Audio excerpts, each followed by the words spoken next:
The Guard, Episode 8, The Betrayal. The walls didn't shift this time, they chose a path for him. And it led straight to the truth he feared most. Ethan staggered away from the collapsing geometry of door 7, lungs shaking as if they were made of glass. The broken timeline behind that door dissolved like breath on a mirror, leaving nothing but a narrow passage, thin as a scar, alive with trembling blue sparks. The wall beneath his palm quivered. Not again. He whispered. A voice drifted toward him, not distorted the way the sorrow entity sounded, and not the echo from his fractured past. A woman, warm, steady, familiar in the way old wounds remember touch. Ethan. Do you hear me? His heart stuttered. His wife. Her voice slid through static like silk dragged across stone, soft but trembling with urgency. A voice he hadn't heard since the accident that had taken everything from him. No, Ethan breathed. You're gone. They told me. Her whisper brushed his ear like a cold fingertip. They told you many things. He moved forward, not out of trust, but because the corridor shortened behind him, as if reality itself were nudging him along, guiding him the way one might guide prey. The sparks thickened, settling on the floor like remnants of dying stars. Symbols glowed faintly beneath them, etched runes resembling emergency codes or ritual scars. His wife's voice returned, thin with strain. You weren't supposed to forget us. Ethan clenched his jaw. This place is mimicking you. You're not real. Her answer came too quickly, too human to ignore. Ethan. They used us. A sharp turn spat him into a circular chamber not listed on any facility map. Its walls rippled slowly, like tides held under moonlight. Holograms flickered, looping scenes of panic, guards screaming, scientists sprinting, steel doors slamming shut around empty rooms. At the chamber's center stood a cradle-shaped machine, not for infants, but for adults. Its frame pulsed faintly when Ethan stepped closer. Recording activated. Subject E-47, Memory Extraction Protocol. His blood ran cold. E-47, him. Static cleared. Objective. Isolate traumatic resonance. Grief produces stable anomalies. Harvest emotional frequency. Then a colder, clinical voice. Ethan Hale's signature is ideal.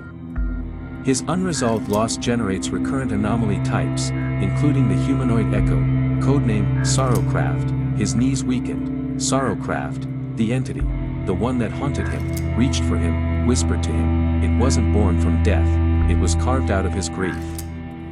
He was never the guard, he was the resource. A new hologram flickered to life, a woman leaning over the extraction machine, his wife, alive in the recording, though exhausted beyond recognition. She whispered to the camera, if you're watching this, you need the truth.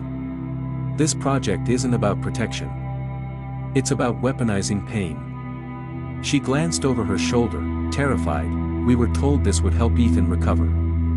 But they weren't healing him. They were harvesting him. Feeding the anomalies with his trauma. Her voice cracked. They said Ethan wouldn't remember.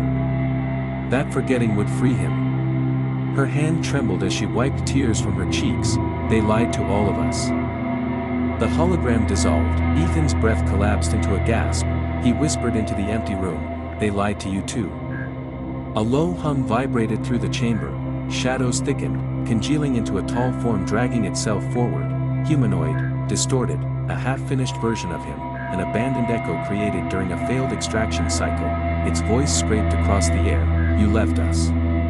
Ethan stumbled back. The echo lurched forward, joints cracking like frozen branches. An alarm detonated overhead. Containment breach, Sorrowcraft level, automated purge protocol activated. Not a warning for intruders, a cleansing of the room, of him. Steam ripped from the vents, red beams crawled upward like burning vines. He ran, the echo lunged, fingers grazing his shoulder. Ethan slammed into a console, elbows smashing a release switch. A door blew open. He dove through it just as the chamber erupted behind him. Flames swallowing holograms, the extraction cradle screaming like metal in agony. The door sealed with a thunderous slam. He wasn't safe. He wasn't meant to be. A narrow hallway stretched before him, bathed in dying emergency strips. A broken radio lay on the floor. It crackled. Then, Ethan. Turn left. His wife. Her voice was clearer now, closer, He obeyed, spiraling downward through a corridor that bowed beneath invisible pressure. As he descended, her words sharpened, "They're coming for you. What they made from you. What they made from us. It's loose." His pulse hammered. "What do you mean, what they made?" Static devoured half the reply, but one sentence cut through like a blade. "They created more than one." Ethan froze. "Where are they now?" The radio hissed, then her voice, tight, breaking, "Behind you." He turned, silhouettes gathered in the staircase above, distorted adult forms sculpted from splintered memories. Old fears, and the facility's meddling, not ghosts, not children, not monsters, fragments of his sorrow, weaponized and alive. They moved with one voice, dozens of layered adult tones braided into one whisper, "Come back to us, Ethan." He bolted downward. The radio screamed its final message, "Find the black door." The hallway twisted, lengthened, shrank, reformed. The echoes sprinted behind him, their steps leaving shimmering trails of blue grief light. Ethan slammed into a long corridor.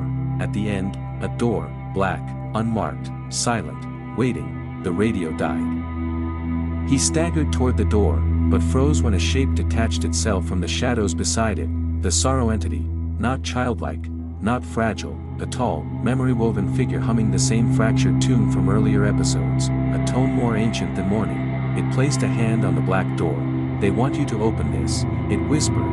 "They want their weapon back." Ethan swallowed. "What's behind it?" The entity tilted its head, emotion steeped in grief and something close to mercy.